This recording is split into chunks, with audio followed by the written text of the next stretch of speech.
Graça e a paz do Senhor, irmãos. Salmo de número 126. A palavra de Deus nos diz assim: Quando o Senhor restaurou a sorte de Sião, ficamos como quem sonha.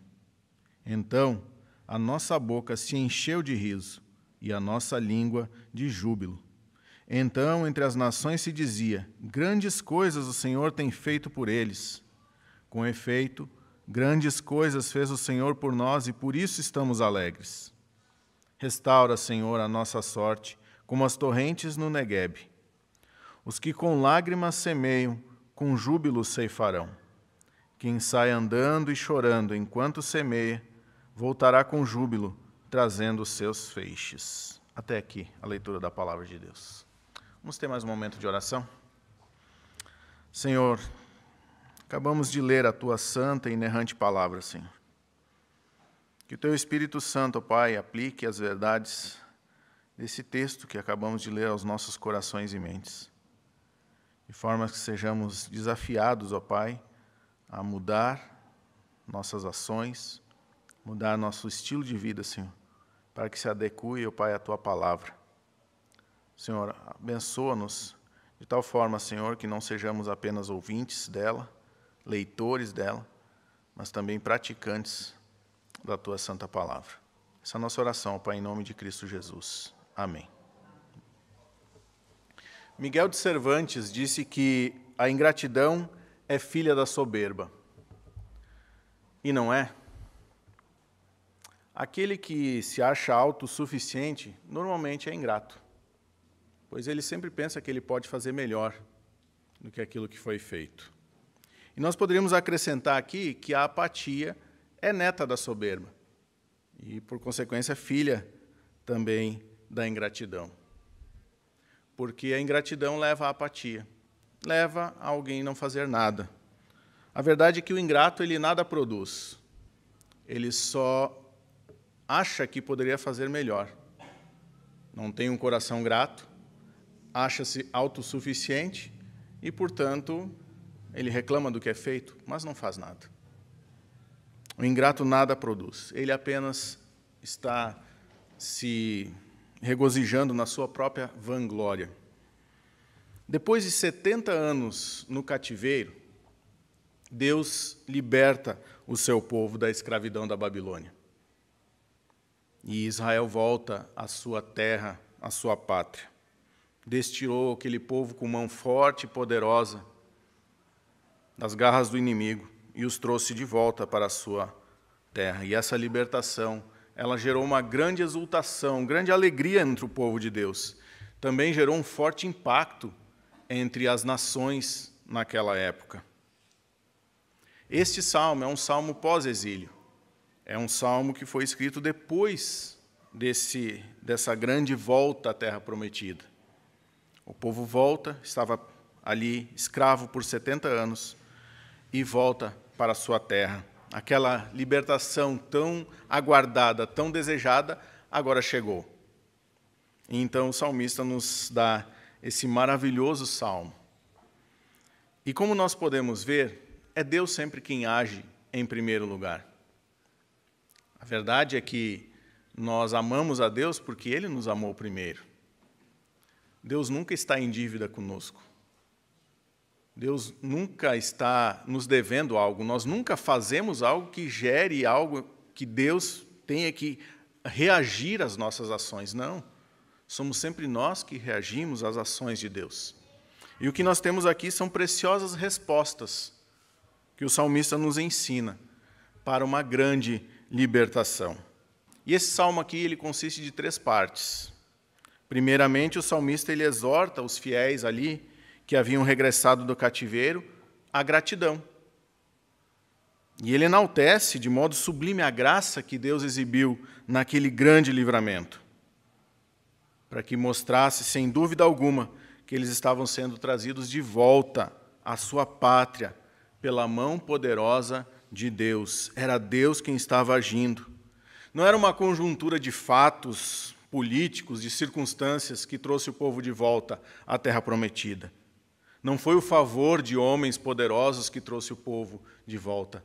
Foi a mão poderosa do Deus de Israel, do Deus Yahvé. Na segunda parte, o salmista acrescenta uma oração para que Deus aperfeiçoe a obra que ele mesmo havia começado naquele povo. E, finalmente, na terceira parte do texto que nós acabamos de ler, ainda que não houvesse nenhuma perspectiva de uma restauração completa, que fosse imediata, aquele tempo, aquele momento, plena, o salmista ele ameniza talvez o senso de cansaço que poderia gerar a espera pela plenitude daquela libertação no povo, ele ameniza, assegurando que a sementeira, embora fosse feita com lágrimas, a colheita seria certa e seria jubilosa. Dessa forma, então, o salmista nos apresenta preciosas respostas a uma grande libertação. Primeiramente, a gratidão pelo trabalho que o Senhor realizou no passado. E isso nós vemos nos versículos de 1 a 3. Quando o Senhor restaurou a sorte de Sião, ficamos como quem sonha. Então a nossa boca se encheu de riso e a nossa língua de júbilo. Então entre as nações se dizia, grandes coisas o Senhor tem feito por eles. Com efeito, grandes coisas fez o Senhor por nós, por isso estamos alegres. Nós somos costumeiramente levados a atitudes de ingratidão que nos impedem de avançar. Isso porque nós olhamos de forma incorreta para o passado, para aquilo que Deus fez. Nós temos duas formas de olhar para o passado. A primeira é com um sentimento de nostalgia. É de olhar para o passado e lembrar daquele tempo que era tão bom, tão maravilhoso e que não volta mais, que não pode mais ser vivido. E esse tipo de atitude, ele vai nos levar à apatia. Porque, afinal, nós ficamos carregados com essa ideia de que foi um momento tão bom que não pode ser repetido. Então, nós não fazemos nada para mudar o presente, para que um futuro seja mais glorioso do que aquilo que está sendo apresentado. Ou ainda nós podemos olhar para o passado como um tempo para ser esquecido. É aquele momento, aqueles tempos que a gente não quer nem lembrá-los. E essa também é uma atitude que nos leva à apatia. Porque nós não vamos olhar para o passado, não vamos reconhecer as coisas que Deus fez no passado, não vamos reconhecer os nossos próprios erros no passado e vamos continuar repetindo os erros, os mesmos erros. E vamos entrar nesse ciclo vicioso. Dessa forma, então, meus irmãos, nem sempre nós conseguimos olhar para trás com um coração cheio de gratidão ao Senhor por tudo que Ele fez em nós. Nós não conseguimos agir corretamente no presente, e isso deixa aqui o nosso futuro numa completa incerteza. No versículo 1, o salmista usa o verbo sonhar, que expressa o caráter assustador daquela libertação. Ele está preocupado com que o povo não pense que aquela libertação foi fruto da conjuntura política do momento, ou do favor do rei Ciro. Porque, normalmente, é assim que nós olhamos para as coisas que Deus fez e que Deus faz. Nós tentamos tirar Deus da equação e nós começamos a olhar para as circunstâncias, mas isso aconteceu porque tal pessoa moveu a sua mão lá, moveu o seu coração, tentou ajudar aqui, ajudar ali, e as coisas aconteceram. É natural do homem, da sua natureza pecadora, que ele tente tirar Deus da história, quando Deus é o autor da história. É Ele quem é o verdadeiro obreiro da sua obra, da sua história. E o salmista, então, usa o verbo sonhar. Quando o Senhor restaurou a sorte de Sião, ficamos como quem sonha. Foi um fato tão maravilhoso e ele queria colocar e se imprimir isso no coração do povo para que gerasse naquele povo gratidão pelo que Deus fez, mostrando que aquilo foi um ato tão maravilhoso que só o pensar naquilo que Deus havia feito gerasse no povo um sentimento de que aquilo não poderia ser real. Era como um sonho. Mas era um sonho que era real. Eles estavam agora de volta à sua pátria, à sua terra. Aquilo que parecia impossível, Deus operou poderosamente e os trouxe de volta. Então o salmista compara o livramento com um sonho. É como se ele quisesse dizer: qualquer mente está tão distante de compreender esse incomparável benefício divino que o mero pensar nele nos arrebata com uma admiração, como se fosse um sonho e não uma realidade que já ocorreu. Agora, meus irmãos, que maldade, que impiedade, que pecado seria se nós não reconhecêssemos o autor dessa grande libertação, o autor dessa grande bênção. No versículo 2, o desejo do salmista, ele não está de maneira alguma oculto aqui no texto.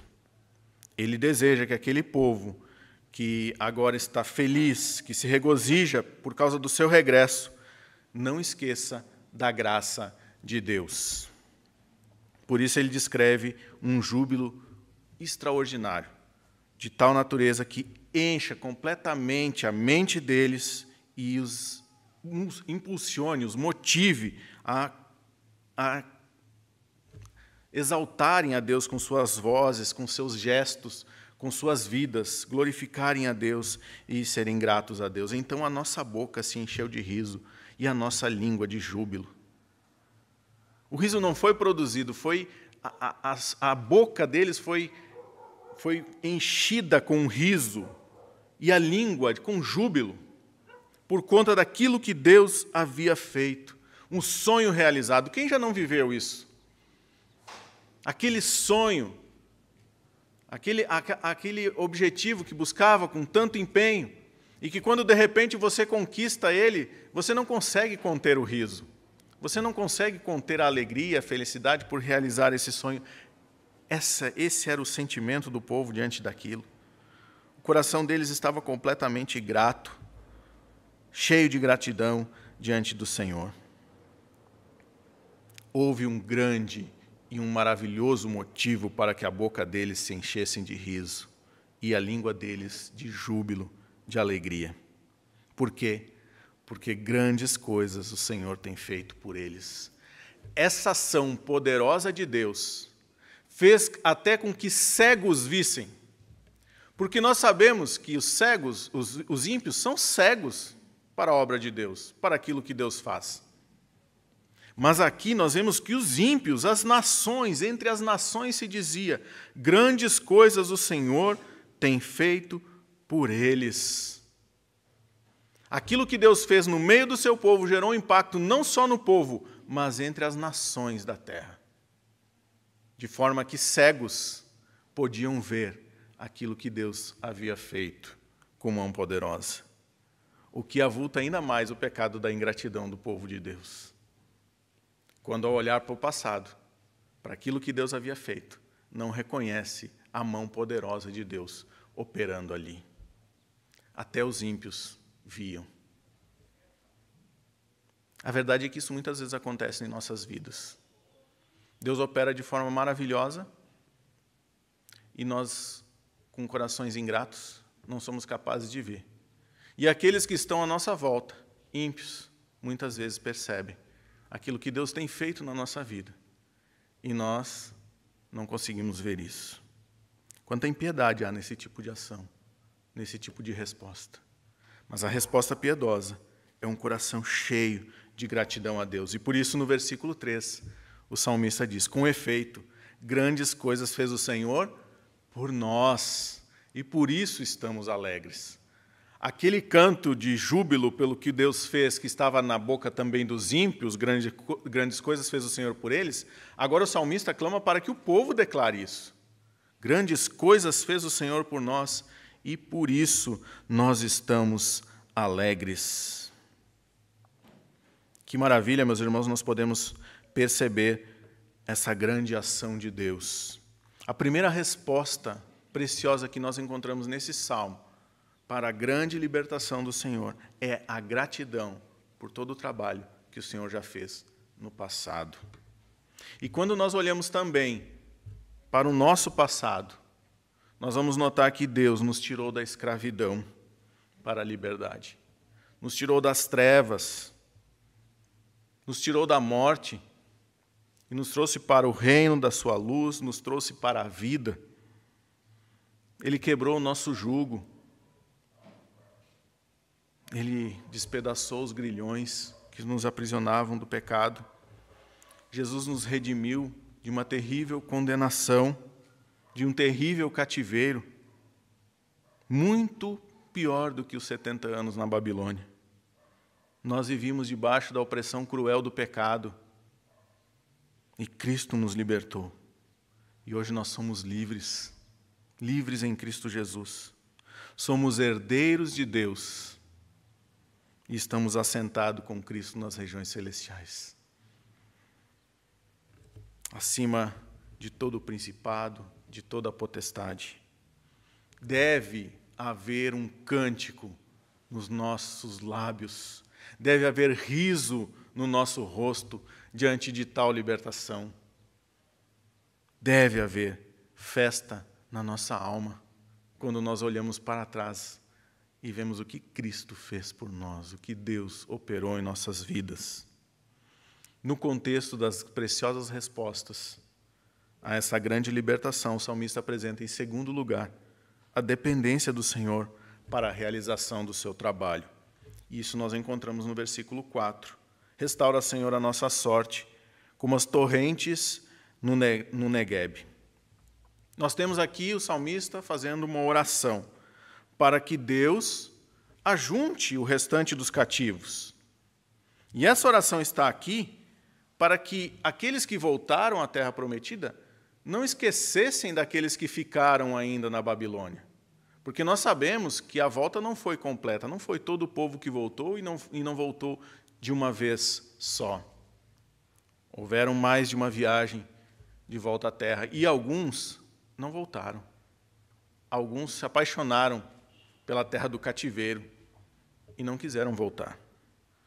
E o salmista, então, tem aqui essa oração que nós sabemos, ditada pelo próprio Espírito Santo, para que eles não esquecessem dos irmãos que ainda estavam no exílio.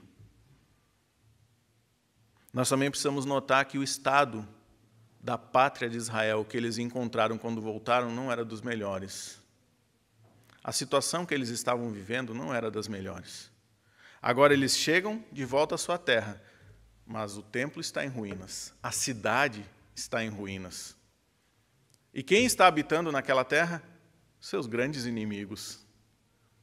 A pressão de todos os lados para que eles não façam a obra de Deus, para que eles não reconstruam o templo, para que eles não reconstruam a cidade e seus muros. Os inimigos estão à volta. Talvez entre o povo havia gente que havia visto a glória do templo de Salomão antes de ser derrubado, de ser conquistado, e estivesse dizendo para os mais jovens: gente, esse projeto desse novo templo é infinitamente inferior ao antigo. Não vale nem a pena trabalhar nisso. Nós não temos condições de trazer a glória daquele templo de volta. E aqueles jovens que talvez estivessem motivados a trabalharem na construção, acabam sendo desmotivados por esses que haviam visto a glória do primeiro templo.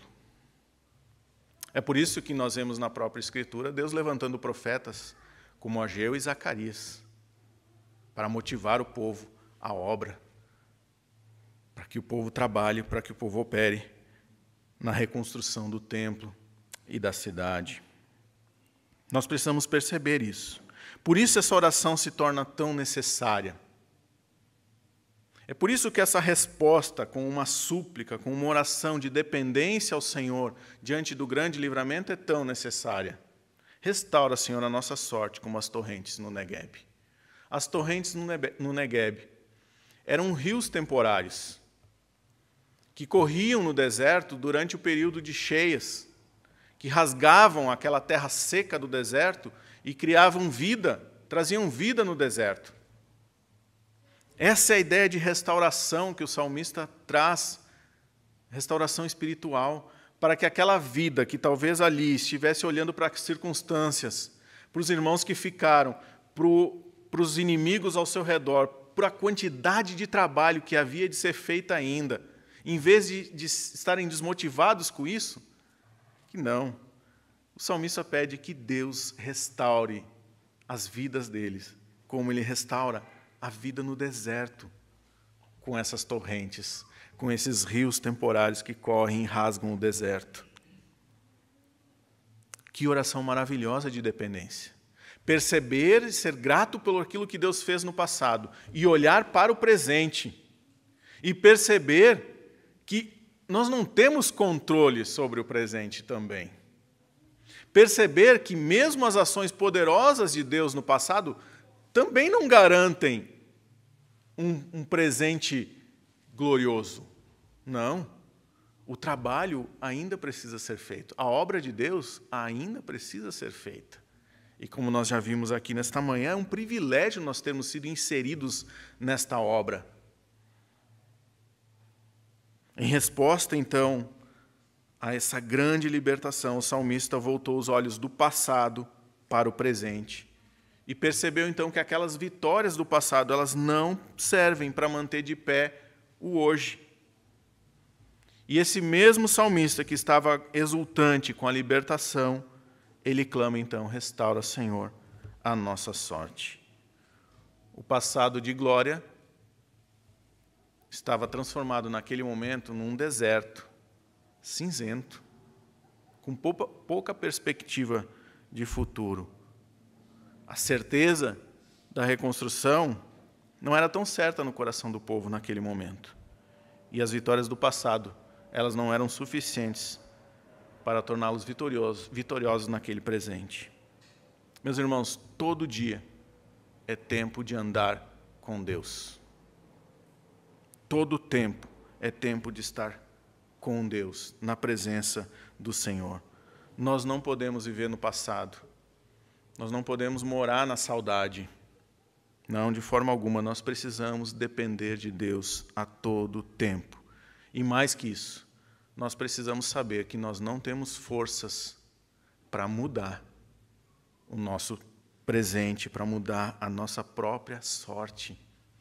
Nós precisamos orar como salmista. Senhor, restaura a nossa sorte.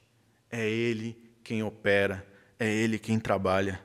Só Deus pode restaurar a nossa vida. Só Deus é quem pode fazer isso. Só Ele pode aprumar, endireitar o nosso caminho. Só Ele pode colocar de pé o nosso joelho trôpego. Só Deus, só o Senhor pode fazer isso por nós. Só Ele pode dar refrigério às nossas almas cansadas. Por isso nós precisamos recorrer ao Senhor, como o salmista recorreu aqui. Nós aprendemos com isso que a crise nunca é o fim da linha. Deus usa muitas vezes a crise, a sequidão de um deserto, para transformar, para renovar, para restaurar o seu povo. Essa é a grande verdade que nós encontramos aqui. Então, depois de apresentar a gratidão pelo trabalho que o Senhor realizou no passado e a dependência do Senhor para a realização do seu trabalho, finalmente, em terceiro lugar, o salmista mostra a perseverança para a continuidade no trabalho do Senhor. Versículos 5 e 6. Os que com lágrimas semeiam, com júbilo ceifarão. Quem sai andando e chorando enquanto semeia, voltará com júbilo, trazendo os seus feixes. A verdade é que o amanhã será de semeadura, será de trabalho, será de investimento. E semear, meus irmãos, exige ação. Ninguém semeia sentado, parado. Semear exige o andar, exige abnegação, exige sacrifício, precisa se sair do lugar onde está, precisa de ação. E o semeador anda e chora, regando o solo com as suas próprias lágrimas. E se essa semeadura, conforme o salmista nos apresenta no texto, for feita com lágrimas, a colheita certa será feita com júbilo. A recompensa da colheita é sempre maior do que o sacrifício da semeadura. No versículo 5, o salmista está exortando os fiéis à paciência quanto ao futuro. A restauração do povo ainda não estava plena, completa. E as duas razões para isso a gente já conhece. Alguns ainda não haviam voltado e havia grandes dificuldades ali a serem enfrentadas ainda, para que tudo estivesse da forma como deveria estar. Essa é uma grande verdade. E disso nós concluímos, então, que eles tinham de suportar o fato de que o tempo era tempo de colheita e de semeadura, e que o tempo da colheita ainda não havia chegado. Por isso que nós vemos aqui o salmista apresentando e exortando eles à labuta, ao trabalho diligente no Senhor, a perseverarem em meio às dificuldades, a não esmorecerem, a continuarem motivados, com os corações cheios de gratidão, de alegria, de júbilo, por tudo que o Senhor havia feito e por aquilo que o Senhor havia também prometido. Nossa vida é sempre comparada à semeadura nas Escrituras em vários momentos, em várias passagens das Escrituras. E muitas vezes nós temos que também semear em meio a lágrimas. Mas se semeamos no Senhor, se semeamos no trabalho do Senhor, se investimos o nosso tempo naquilo que tem valor eterno, por mais que a semeadura seja feita com lágrimas, a colheita, a ceifa, será certa e jubilosa, cheia de alegria.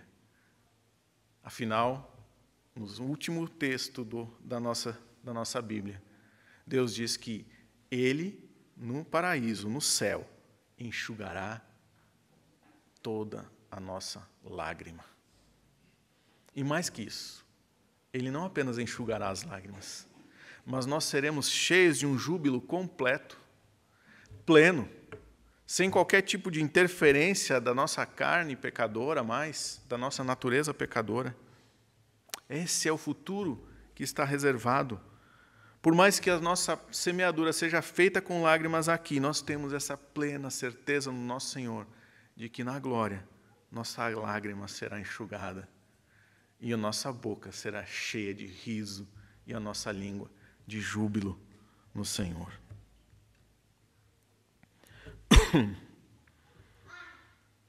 Para que esse júbilo lograsse êxito no coração daqueles crentes, daqueles irmãos, Deus promete um resultado glorioso e jubiloso. E assim nós percebemos, então, que todos os crentes têm interesse comum nessa profecia, de que Deus não só enxugará nossas lágrimas, mas Ele também colocará um júbilo indizível no nosso coração. Que Deus nos abençoe, meus irmãos. Fazer a obra de Deus é investir para a eternidade. Fazer a obra de Deus é realizar um trabalho de consequências eternas. Nós não devemos afrouxar os nossos braços, nós não devemos ficar desmotivados de forma alguma nessa luta. É hora de nós arregaçarmos as mangas, é hora de trabalharmos com ainda mais fervor, com ainda mais desejo, com ainda mais vontade de fazer o trabalho do Senhor. Por quê? Porque o tempo urge, a noite ainda não chegou, mas a noite se aproxima. E à noite não haverá mais semeadura. À noite não haverá mais trabalho a ser feito. O tempo é agora.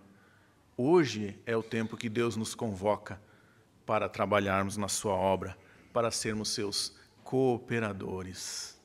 Que privilégio Ele nos dá, que nós aprendamos a usá-lo. Assim, então, meus irmãos, diante da grande libertação que o Senhor proporcionou ao povo de Deus e proporcionou-nos também, nós precisamos trabalhar. Não há espaço para desânimo, para apatia.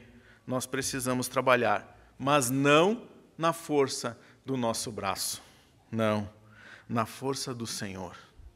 É na força do Senhor que nós trabalhamos. Ele é o verdadeiro trabalhador. Nós somos seus cooperadores. E assim, então, nós daremos preciosas respostas à grande libertação de Deus, à grande obra de Deus em nossas vidas. Então, como nós vimos, a primeira preciosa resposta que o Salmo nos apresentou foi a gratidão pelo trabalho que o Senhor realizou no passado. A segunda, a dependência do Senhor para a realização do seu trabalho. E a terceira, a perseverança para a continuidade no trabalho do Senhor. Concede-nos, Senhor, a graça de investirmos nosso tempo, bens, talentos e dons no seu trabalho, Portanto, irmãos, que nós nos levantemos, que nós arregacemos nossas mangas e nos colocamos ao dispor do Senhor, ao seu trabalho, porque o Deus da nossa salvação e da nossa restauração, Ele nos alistou para o seu trabalho, mãos à obra, sem esmorecimento. Lancemos a semente com a certeza de que o crescimento é Deus mesmo quem dará. Que Deus nos abençoe.